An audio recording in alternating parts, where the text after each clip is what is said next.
This segment has been sponsored by Pro Bikes Caribbean. Pro Bikes Caribbean, get yours today. Before we get into today's interview, hear a little bit about the book from the author themselves. My name is Sharon Douglin, the author of Made for More: Overcoming Self-Doubt and the Cycle of Abuse. This book is my memoir, and it is intended for women who are ready to break the cycle of abuse. This book can be found on Amazon, paperback version, and also the Kindle version. Greetings, listenership. Welcome to TLC, Tropical Literature Creatives, the podcast where it is that we interview authors of Caribbean heritage about themselves and about their literary works. This interview has been a long time coming. If you know, you know. And today we have with us Miss Sharon Douglin. Am I pronouncing it correctly? Yes. Sharon Douglin, author of the book Made for More. Sharon, welcome to Tropical Literature Creatives. Thank you so much for having me. Okay, well, it's great for having you. For those of us who are not acquainted with yourself, which Caribbean island do you hail from? I hail from the beautiful island of Barbados. Ah, all right. Well, can you tell us a little bit about yourself? Well, my name is Sharon Douglin. I'm a mother of 2 grown adults, and I have adult children. And I have this passion to see women set free from abuse. Mm-hmm. And that is where my focus is right now, just to tell you a little bit about me. Okay. Well, before we get into the book, let me ask a couple of questions about the process, about how this book came to be. First of all, are you a full-time writer? No, I'm not. I just do it part-time. I Oh, work. I have a full-time job. all right. So Yes. how did you get into writing? Okay, I got into writing from the time I was a child. I always liked to go to the library and read these stories that would take me into a place so far away that felt so safe, because as a child, I was going through a whole lot. So I started writing my own stories to create my own imaginary world, and that's where it started. No, that's interesting. My escape. It was my escape. No, that's an interesting and creative escape. Some persons we don't explore creative options like that, and it's It good. is so true. Yeah, and it's good because and it looks like your creative escape has come around full circle. Yes, indeed. In terms of the book coming together, did you get assistance in doing so? And what I mean by that is, did you do everything yourself? Did you have the assistance of editors? In terms of inspiration, were there persons who you spoke with, or was it 100% just you? Right. I had assistance of editors. I used 2 editors Mm-hmm. to get the book done. And it is something that I always wanted to do for years. I would look on at other authors, read other local books from local authors, read international books, but I wanted something that spoke to who I am, and a book that people would be able to relate to, a book that's easy for them to read, because they always say if you want to write the book that you want to read or something like that. So that was my thinking, and those local authors were my inspiration. And a big part of it really was to see people free from abuse. That's why I wrote it. Okay, so it seems to be something that you have a personal stake in from your own Yes. experiences, and Yes, something indeed. that you want, a change that you want to see. Mm-hmm. Is Definitely. is this your first book? Yes, it is. Okay, Yes, it is. and how has the reception been for the book so far? Oh man, I think I had a good reception, because I'm a custom writing post on Facebook. So people will always encourage me, Sharon, you need to write a book. So I must say, for a first time author, I think the reception was good. I can't lie. I think it was good. All right, that's good to hear. Uh, so, before you got about writing the book, did you talk to anyone and did they tell you, what the process entailed? And what I mean by that is, what I'm coming to learn is that when an author writes a book, that isn't the end of the story. After they write the book, they have to get the book published. They have to promote the book. Some persons do a book launch, marketing, etc. But were you aware of all of these things before you started the process? And if you were, I'm going out a bit more. If you were aware of these things, is it something that you had mentally prepared for? Is it something that you said, you know what, I'm going to do regardless? I was not prepared. Even now, I'm still in a state of shock. I see people write books, they put it out there. I thought you just get the book done, put it out there, and that's the end. I thought writing the book was the hardest part. But then I realized, hey, Sharon, you gotta push this book though. You have to do the marketing, you have to be creative with it. And I think that it's almost like if it was a secret because authors do not share that information. Oh. They don't talk, for me, for what I've found, they don't talk a lot about the process. You just see the finished product, but nobody says to you, okay, the book is not going to sell itself. And you may need to do t-shirts. And some people often say a book by itself will not sell. You have to, some people like t-shirts, some people may like a mug with it, a pen. There's so many other things that I didn't know goes into this. And now people are even doing podcasts, they're doing workshops, seminars. I mean, they're doing online courses. There's so many things that to a point I felt so overwhelmed. Like, because somebody have told me this before? Not that I regret anything, but I wish I was more prepared for it. Okay, fair enough, Yeah. because that sounds like a lot of activities that you just mentioned there. Yep. What I've come to learn as well is that in some instances, the books that the authors write are pretty much a catalyst, they're a starting point for other things. Because, like you said, I would be talking with authors as well, and how I would become acquainted with them is someone would be telling me about a workshop or a podcast, and through interacting with them, I would find out by the way, oh yeah, I wrote a book, and I would be like, really? And Oh, it starts off with a book. yes. But Yes. but any of those activities that you just described there, podcasting, workshops, or maybe anything else that you could think of, do you see yourself engaging in on any of these activities to promote your book? I've started a podcast. I've started one, and What's the name of it? Made for More. Made for More. Okay. I have about 3 episodes on there, and I'm going to be honest with you. It is easy for people to say, "Okay, do this and do that," especially, and it's hard, especially when you have to do all these things on your own and you're working a full-time job. You have to fit in all these other activities. It's okay for people to say, "Oh, Sharon, you need to do a workshop. You need to do this and that." But another thing that I'm finding out too, it's just because that is the way that other authors are going. Is that really your purpose? I Good think we question. need to find out exactly what our purposes are instead of just being carbon copies of other people. Just because everybody else doing a podcast, a workshop, and this thing, and I think you got to know what works for you. If not, you'll be overwhelmed and you'll be drained. Because I was doing the podcast, and then you have to keep up with that. Then I'm on TikTok live. I'm doing things over on TikTok. I'm writing posts on Facebook.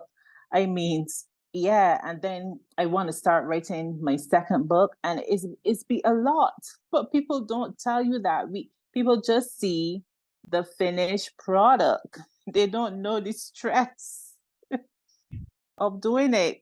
Yeah. So since you have written and launched your book, how many other titles can you say that you have gained so far? Because again, listening to you, you tell me that you've started a podcast, so you are now a podcaster. Uh, apparently. Tell me that you've been doing you've been putting up posts on social media, etc. It sounds like you're doing tasks as it relates to someone doing marketing, that you're a marketer. Um, no, I mean that's what it sounds like Yeah. to me. I, so I mean, in addition to these jobs or these tasks that you find yourself doing, what other new tasks that you have found yourself doing as it relates to your book? Okay, another one that I don't know if it's a task, but another opportunity that has been open for me is that I've been given a few speaking engagements Ah, at yes. So that's another one that's added. public speaker Yeah. speaking engagements.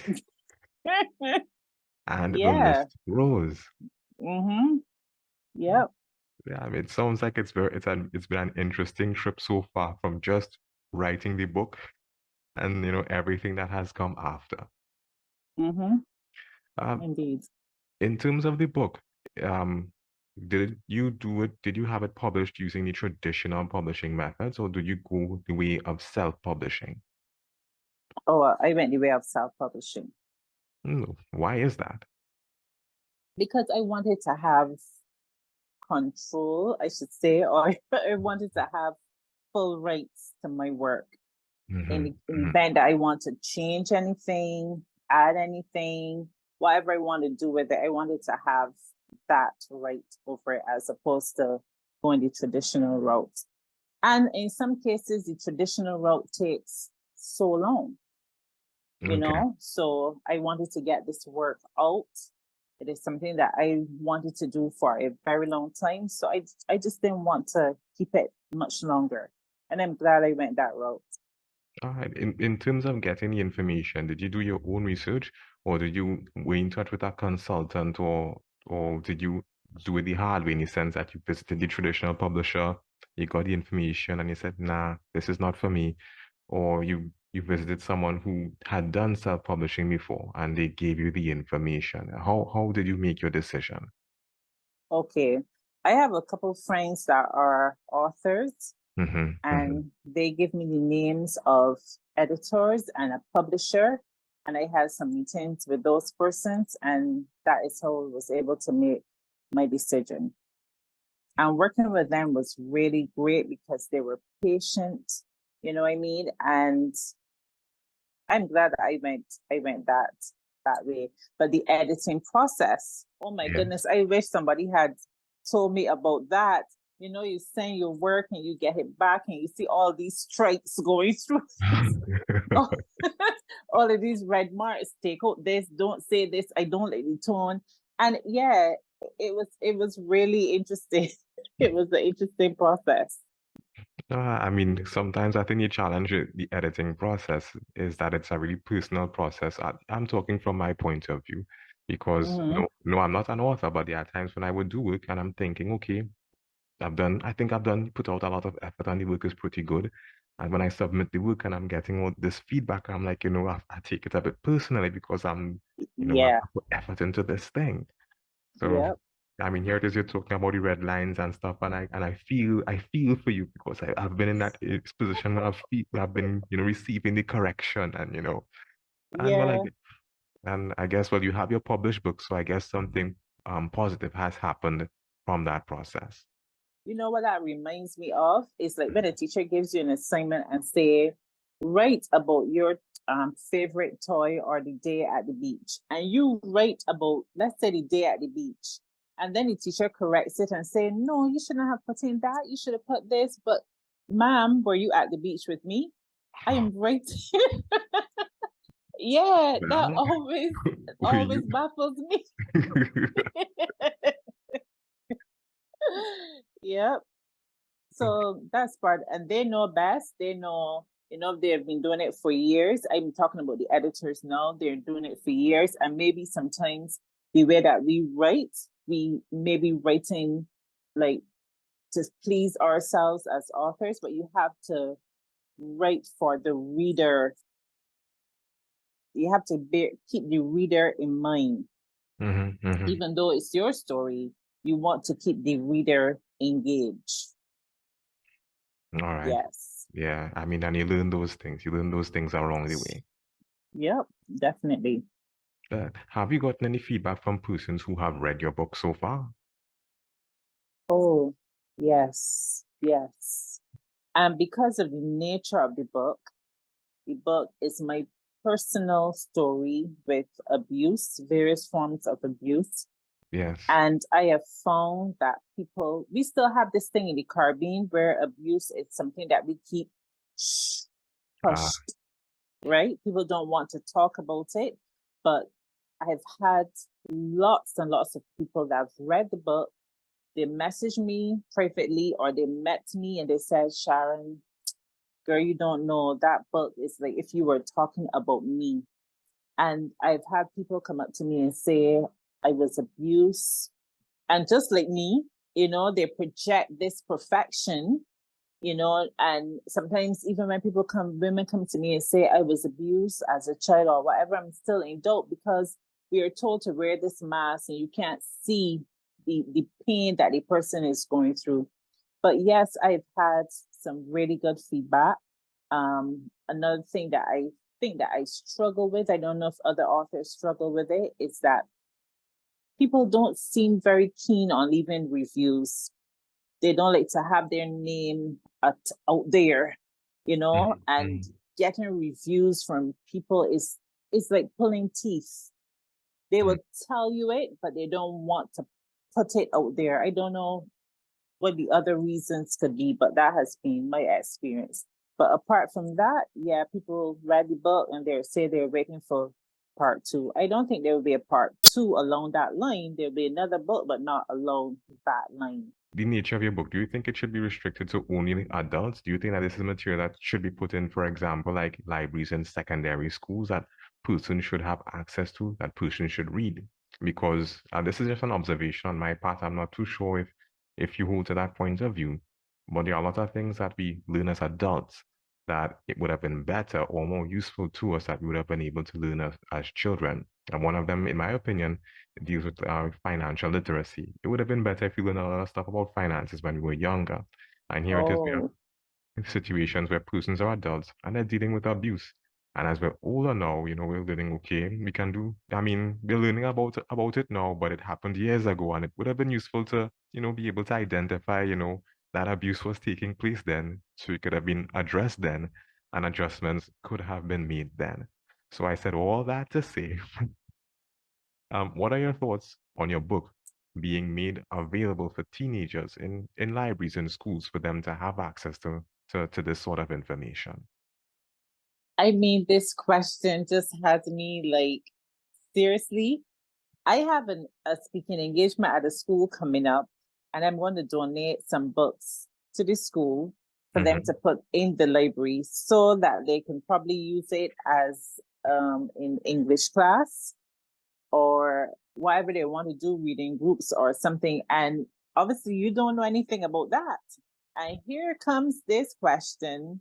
So I'm thinking, yeah, maybe it's confirmation. Yes, that's a very good point. I think it's not only for adults, it is for teenagers as well. They can also benefit from it as well.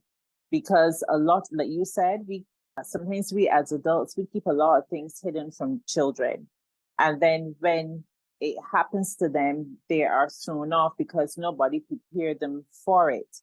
So I think it is time that we stop keeping this issue of abuse as some sort of secret, as something to be hidden, and cause our children to be more exposed and go beyond the good touch, the bad touch, but also let them know, listen, you are free to come and speak to me if you find that you're going over by uncle or by auntie and something there is making you uncomfortable. Parents have to provide that space for their children so the children are comfortable to come and share with them what they're going through. And I totally agree with you. And I think one of the challenges that we have in the Caribbean, I mean, I'm really hoping that persons outside of the Caribbean, hear this too, and maybe they can give feedback in the comments, etc. that I think, and this is me personally, that one of the reasons that things are kind of kept silent is because sometimes some adults don't know how to deal with it. The same scenario that you just described, if a teenager or a child is experiencing abuse and they approach an adult about abuse, some adults are like, okay, I'm not too sure how to treat with this because I dealt with abuse as well when I was younger and I just kept my mouth shut. I bottled it up. It manifested itself in the form of a health condition or a bad drinking or a bad smoking habit. Yes, So, yes. so I'm not too sure how to deal with it. When this child comes and tells me about it, I might just say, you know what, suck it up. You know, um, why, go rub it off, go play outside or something like that because they don't know how to treat or how to deal with situations. Um, I, you know So what? that is why it is important for us to break the cycle. Mm-hmm. And that is part of my subtitle. You know, we gotta break this cycle of abuse. Mm-hmm. If parents don't talk about it, then it happens, it is passing on and passing on through generations. We got to do something about it. We can't afford to have all these fractured people in society because you just talked about it. You know, people deal with it in different ways. Some women, they become prostitutes. Some little boys are being molested as well. And you see them walking around and they're gay and they're confused and they're hooked on drugs. But other people in society are very quick to point their fingers. And I keep talking about this. I want us to get to a place where we stop judging unless we know exactly what is going on. You think that that little boy just wants to just being feminine just for being feminine sake? Somebody troubled him. The little girl that is out there being reckless, or the woman that is on the street selling her body, somebody troubled her and now she feels worthless. It's like, I have no value. Let me just go and sell my body. You know what I mean? There's so many things that follow abuse. So we need to talk about it. And that is why me writing my story was, I'm telling you, it was a very painful experience. And I will share this with you. When I first sent off my first copy, the first copy of the manuscript to the editor, Yes. I was in my house and I bawled. I mean, I didn't cry, I bawled because here it is now. I am exposing myself. I'm exposing my story. And when the lady read the story, she called me. She said, Sharon, I am so angry right now. This thing needs to stop. She felt it. She felt what I put in the book. You know what I mean? But too often we don't want to talk about it, especially, and because I'm a Christian, I've been a Christian most of my life. I find it happens in the church too. We keep it, oh, put it behind you. It is not something to put behind you because people are dealing with it every day. It is something that we need to speak about. We need to educate people about, because I look at it this way. When you have something that you value, you don't abuse it. You don't go and slam your car into the wall. You don't take the washing machine and make it cook food for you. You don't make the microwave wash for you. Why is it that we take human beings and use them and abuse them and kick them and cuff them and do all these kind of sexual acts, especially to our little children? Because for me, when that happened to me, I was 9 years old. And after that, I did not feel like a child anymore. I felt like, although I didn't know what he was doing, but I knew it was wrong. My childhood days ended that day. So parents and all of you listening, it is not something to joke with. It is not. Okay. I mean, those are really heavy sentiments, Sharon, and thank you for Yes. them. I mean, I remember the question that I had asked before. It relates to a movement that was existing in the US some time ago. It was the Me Too movement, and I'm thinking to myself, when it is that you were talking about your book, I was thinking, your book was sort of a catalyst because it's only when persons read the book and they realize what happened to you, they were like, you know what, me too. And as a consequence, they came out and that's when the conversation started. So I just thought it was just interesting that your book just serves as a catalyst for conversation, and I hope that it continues as such. Yes, I hope so too. I mean, in light of all the things that you'd have mentioned, all the progress that you'd have made in terms of finally publishing, getting the book out there, becoming a podcaster, doing your marketing, being a public speaker. I mean, what is next for Sharon? What is next for me?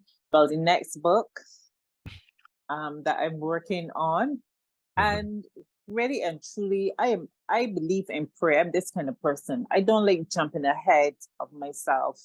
And like I mentioned before, I'm copying other people's journey. I believe my journey is unique. But for me, I want to meet with women that are still struggling with abuse. And the way I see it, I am not talking from a psychological point of view, because I find that when you come at people with just things that you learn in school and you don't show, and you're not your authentic self, they don't listen. I want to show up as Sharon. I want to speak their language that they can understand. I don't want to come from a knowledge of learned, but a place that I've experienced, so that I can meet where they're at. And I want to work with these women to let them know, listen, abuse came to destroy you. It came to kill, steal, and destroy. But you are made for so much more. I want them to start to tap into that made for more aspect of their lives and stop living in a defeated place, because that was my change. I recognize, listen, Sharon, God created you for a purpose, and this abuse is controlling your life. I want persons that have been abused to let's get together and stop letting this bastard, as I call it, control our lives. We are made for so much more. And because of that, it tends to blind you, because you're now dealing with low self-esteem. You don't see value on your life, because the thing is a liar. It's just there to destroy you. But you are made for so much more. For those of you that are listening, I want to remind you, you are made for so much more. Begin to say that to yourself. Every time that thought comes up that you feel defeated, you feel worthless, you feel that you're not lovable, just keep saying to yourself, I am made for more. More awaits you. Well, I mean, those are very insightful words, Sharon. If it is that we want to get copies of your book or even get contact with you, do you have a website? Do you have a platform that persons can access your material? Okay, the books can be found on Amazon. I just put a few of them in a local bookstore here, Cloister Bookstore here in Barbados. You can What's find the me name of the bookstore? Cloister Bookstore. Cloister Bookstore. Okay. Yes, right. You can find me on Facebook under Sharon P. Douglin, and you can find me over on TikTok as Sharon Douglin 1. Yes. And also on the podcast Made for More. I was getting to that too, I was getting to that. Which platform is it from? Spotify or? Yes, please. Yes, please. All right. Okay. So, ladies and gentlemen, you heard it yourself. Sharon Douglin, author, podcaster, public speaker, among other things. Sharon, thank you very much for joining us on the podcast today. Thank you so much for having me. It's been a long time coming, and we're just glad Indeed. that you're able to accommodate us. Yes. Thank you. Okay, you're welcome. Then you take care. You too. You've been listening to TLC, Tropical Literature Creators. If you've heard something of interest or something you like, reach out to us. reach out to our authors, follow us on social media. We look forward to hearing from you.